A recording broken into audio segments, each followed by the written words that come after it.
Good morning, my dear students. Today we will continue chapter 7 Human Environment. कुछ एक chapter हम previous lecture में कर चुके हैं. आज हम उसके आगे स्टार्ट करेंगे. Urban settlement.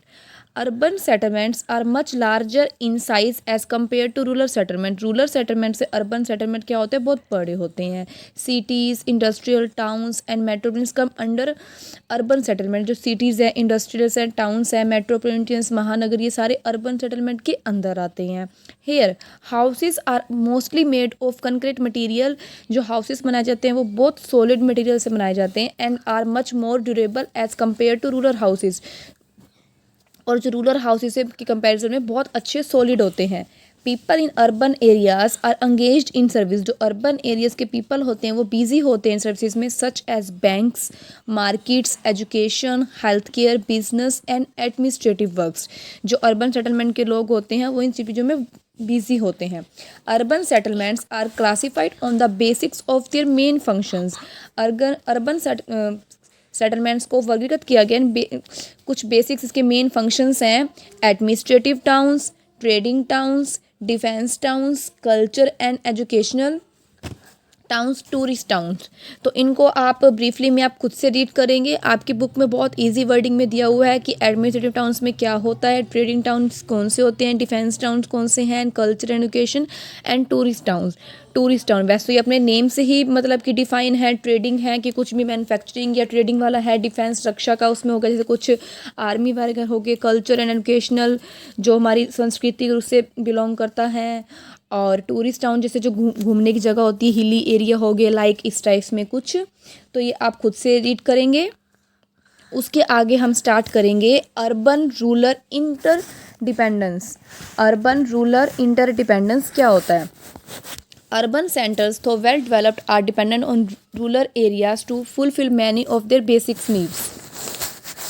अर्बन रूरल हालांकि अच्छी तरह से डेवलप्ड है, अपनी कई बेसिक नीड्स को पूरा करने के लिए रूरल एरियाज पर निर्भर है. There is a high degree of independence between the two types of settlements. Two types की सेटलमेंट्स के बीच ये उच्च निर्भरता पर है. Rural area supply food grain. जो रूरल एरिया है वो सप्लाई करते हैं food grains, agriculture, raw materials, labour to towns. At the same time they also depend on the urban sector. वो सेम टाइम पे डिपेंड करते हैं अर्बन सेक्टर पे, क्योंकि वो वहाँ पे क्या करेंगे, उस प्रोडक्ट को सेल करेंगे. Serve as a market for finished goods. जैसे कुछ रॉ मटेरियल आया तो उसको फिनिश्ड गुड में बना के वो वहाँ पे सेल करेंगे. They also depend on towns for the better service. वो आल्सो डिपेंड हैं बेटर सर्विस पे, such as health care facilities, education centres and better employment opportunities. कि वहाँ पे उनको शहरों में अच्छी अपॉर्चुनिटीज़ मिलती हैं.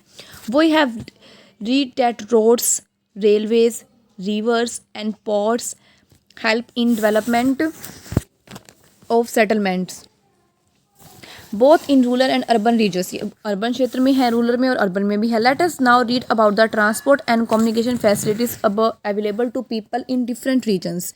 अब हम क्या कहते हैं इसके बारे में देखेंगे कि जो ट्रांसपोर्ट और कम्युनिकेशन फैसिलिटी के बारे में. तो सबसे पहले हम बात करते हैं transport networks have always plays an important role. हमारे को पता है जो ट्रांसपोर्ट का नेटवर्क है वो हमेशा एक इंपॉर्टेंट रोल अदा करता है interaction between humans and their environment में.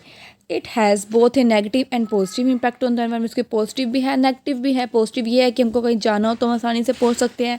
नेगेटिव होता है कि जो ट्रांसपोर्ट से धुआं आता है वो पोल्यूशन क्रिएट करता है.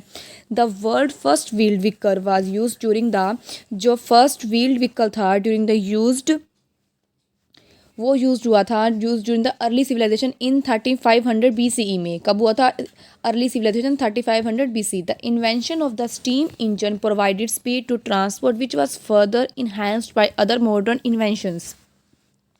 स्टीम इंजन के आविष्कार ने ट्रांसपोर्ट को गति प्रदान की जो अन्य मॉडर्न इन्वेंशंस द्वारा आगे बढ़ाया गया था. In modern times technological advancement has led to many improvement in comfort, safety and speed. Airways, railways, waterways and roadways are different means of transport. In modern times में टेक्नोलॉजी एडवांस हो गई है, वो अच्छे से डील करी, उसमें बहुत इंप्रूवमेंट हो गई. कंफर्ट की, आराम से जा सकते हैं, सेफ्टी की और स्पीड की जल्दी पहुंच जाए.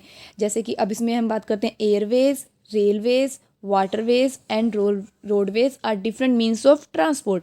कि हमारे को पता है हमारे मीन्स ऑफ ट्रांसपोर्ट है, हम बहुत छोटी क्लासेस से हम ये पढ़ते आ रहे हैं कि एयरवेज है, रेलवेज है, वाटरवेज है, रोडवेज हैं, other different means of transport. तो फर्स्ट हम स्टार्ट करते हैं रोडवेज से। Roadways are the most important means of transport. Roadways क्या है? Most important means of transport है। It is vast network makes it the lifeline of the country. इसका विशाल नेटवर्क इसे देश की जीवन रेखा बनाता है। Roads connect the inaccessible parts and remote unlocked villages with other parts to ensure their development. Roads connect करती इनएक्सेसिबल पार्ट्स को और उनके विकास को इंश्योर करने के लिए रिमोट भूमि मतलब कि रिमोट लैंड वाले गांवों के अन्य भागों से जोड़ती है। Roads are two categories. Roads की क्या है? Of two categories, unsurfaced and surfaced. Unsurfaced और सरफेस्ड हो गया कि जैसे जो कच्ची सड़कें होगी। Unsurfaced roads are a more little than pathways और एनिमल ट्रैक मेड नेचुरली और आर्टिफिशियली। जो अनसरफेस्ड रोड्स हैं, नेचुरली और आर्टिफिशियल रूप से बनाए गए रास्ते ये एनिमल्स की पटरियों या ट्रैक के कंपैरेटिवली में पाथवे रोड से अधिक होती हैं। तो और जो क्या कहते हैं रोडवेज का है, इसको 4 कैटेगरीज में डिवाइड किया गया है। वो एक बार आप उनके नेम देख लेंगे बुक में से। अब हम बात करते हैं railways.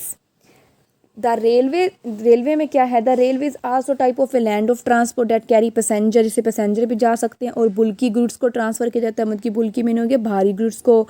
It is a comparatively ये बहुत रोडवेज से फास्ट होता है। जो फर्स्ट रेलवे ट्रेन ओपन हुई थी वो थी 1825 में between Stockton and Darlington to of England के लिए स्टॉकटन और डार्लिंगटन के बीच। The railway began in India में रेलवे की शुरुआत कब हुई थी? 1853 में। The first track was laid between, जो पहला ट्रैक इन बिछाया गया था between Bombay and Thane. The world fastest train, जो फास्टेस्ट ट्रेन थी वर्ल्ड की और फ्रांस की, TGV train as a Greenwich से। And the bullet train of Japan, and जो बुलेट ट्रेन जापान की थी, ईच एंड पर एक लोकोमोटिव के साथ विद्युत रूप से संचालित होती थी। मतलब कि जो हर जगह का एंड होता था, ईच एंड पर जहाँ पे वो रुकती थी वहाँ पे ईच एंड पर एक लोकोमोटिव के साथ विद्युत रूप से संचालित होती थी। तो ये तो था हमारा रेलवेज का। इसमें आपको पता होना चाहिए कि जो world first railway was open कब हुई थी? 1825 में between Stockton and Darlington to of England. और जो इंडिया में बिगेन कब हुई थी? 1853 में। और द फर्स्ट ट्रैक जो बिछाया गया था, first track was laid between Bombay and Thane. और the world fastest train of France की ट्रेन वाज द ग्रेनविच से। और the bullet train of Japan are electrically powered with a locomotive at each end. तो ये हमारा है रेलवेज का। इससे पहले हमने क्या किया है? रोडवेज का। रोडवेज में हमने किया था तो उसमें कुछ कैटेगरीज थी, जैसे 4 टाइप्स की थी, वो आप देख लीजिएगा। अब आगे हम बात करते हैं वाटर ट्रांसपोर्ट का। वाटर ट्रांसपोर्ट का भी हमारे को पता है, जैसे जो शिप होती हैं, बोट होते हैं, बड़े बड़े water transport. Waterways have been in the use since time immemorial. आदिकाल से पानी के रास्ते को उपयोग में मतलब कि आते रहे हैं आदिकाल से। इमोरियल कि ऑल टाइम से। It is the cheapest and most suitable. ये बहुत सस्ता और most suitable means of transport है। तो कैरिंग करने का, कैरिंग हैवी एंड बुल्की गुड, क्योंकि बहुत भारी सामान को लंबे डिस्टेंस से, लॉन्ग डिस्टेंस से कैरी करने के लिए ये बहुत क्या कहते हैं सस्ता और अच्छा मतलब कि साधन माना गया है। और हम इसको आदिकाल से हम यूज़ कर रहे हैं। इंडिया है 6 नेशनल वाटरवेज। ये इसमें 6 नेशनल वाटरवेज दे रखे हैं। The Ganga canal from highland to Hooghly, ये 6 वाटरवेज दे रखे हैं। इनके नेम आप रीड करेंगे। Water transport can broadly be divided into inland waterways, ocean और सी रूट्स। वाटर ट्रांसपोर्ट को कैन बी ब्रॉडली डिवाइडेड किया गया इनटू इनलैंड वाटरवेज से एंड ओशन और सी रूट से। Inland waterways and ocean routes और sea root, जिसको हम ओशन रूट्स भी कह सकते हैं और सी रूट्स भी कह सकते हैं। तो आपको इनके नेम पता होने चाहिए कि वाटर ट्रांसपोर्ट को ब्रॉडली डिवाइडेड किया गया है टू इनलैंड वाटरवेज में, ओशन और सी रूट में। आगे हम बात करते हैं, last one is air transport. Air transport is the fastest and most expensive, हमारे को पता है जो एयर ट्रांसपोर्ट सबसे फास्टेस्ट है और बहुत महंगा है। अगर अभी कभी आप एयर में बैठे हैं तो it help people travel from one place to another, ये हेल्प करता है कि एक प्लेस से दूसरे प्लेस में जाने का विद इन द कंट्री और आउटसाइड ए कंट्री, की कंट्री में कहीं जाना और हमने एक कंट्री से दूसरी कंट्री में जाना हो तो पॉसिबल है बहुत कम टाइम में। The United States of America, Western Europe, Australia, and some countries in South America, Southeast Asia have a very dense network of air routes, मतलब कि बहुत घना नेटवर्क है इनका ऑफ एयर रूट्स का। Major international airports are in cities, जो international airports are in city like London, New York, Paris, Rome, new Delhi, Bombay, Karachi, Bangkok, Singapore, Tokyo, Los Angeles, Chicago and Rio de Janeiro. यहाँ पे सब में क्या है, मेजर इंटरनेशनल एयरपोर्ट्स हैं। Major international airports are cities, these are extremely busy airport, ये बहुत ज़्यादा बिजी एयरपोर्ट होते हैं। मतलब कि बिजी का हम कह सकते हैं कि मैं यहाँ पे अगर हमको कहीं जाना है तो फ़्लाइट हमारे को पहले से 1-2 दिन पहले ही रिजर्व करवानी पड़ती है, कुछ टाइम पहले। India has a made considerable progress in the field of airways, India ने एयरवे के फील्ड में काफ़ी प्रोग्रेस की है। At present there are a few major private and public sector airlines in India. At present क्या है, there are few मतलब कि major private and public sector airlines in India which cater both the domestic and international air routes. एक दशक जो domestic और international दोनों air roots को पूरा करता है। Air travel has become more comfortable and convenient than what it was a decade ago, एक दशक पहले की तुलना में एयर ट्रैवल अधिक आरामदायक और सुविधाजनक हो गई है। तो ये हमारा था एयर ट्रांसपोर्ट का। हमने किया roadways, railways, water transport, air transport की, ये चारों के अपनी अलग अलग फ़ीचर्स होते हैं। अगर हम इसके कहें तो सबके अलग अलग फ़ीचर्स भी होते हैं, कईयों के नेगेटिव एक्सपेक्ट भी होते हैं, क्योंकि किसी भी चीज़ को हम देखेंगे तो उसके पॉजिटिव भी होते हैं तो नेगेटिव भी होते हैं। अगर हम नेगेटिव की बात करते हैं, जैसे एयर ट्रांसपोर्ट होते हैं बहुत महंगा है, जो नॉर्मल मिडिल क्लास के लोग होते हैं उसको अफोर्ड नहीं कर सकते। और अगर हम रोडवेज़ की बात करते हैं, जैसे बसेस चलती हैं कुछ भी, तो उससे पोल्यूशन होता है। तो हर चीज़ का पोल्यूशन तो अब इसमें भी होता है, वाटर ट्रांसपोर्ट में भी, जो शिप को उसमें हम कोयला कुछ डालते हैं उससे भी होता है। हर किसी चीज़ से पोल्यूशन तो होता ही है।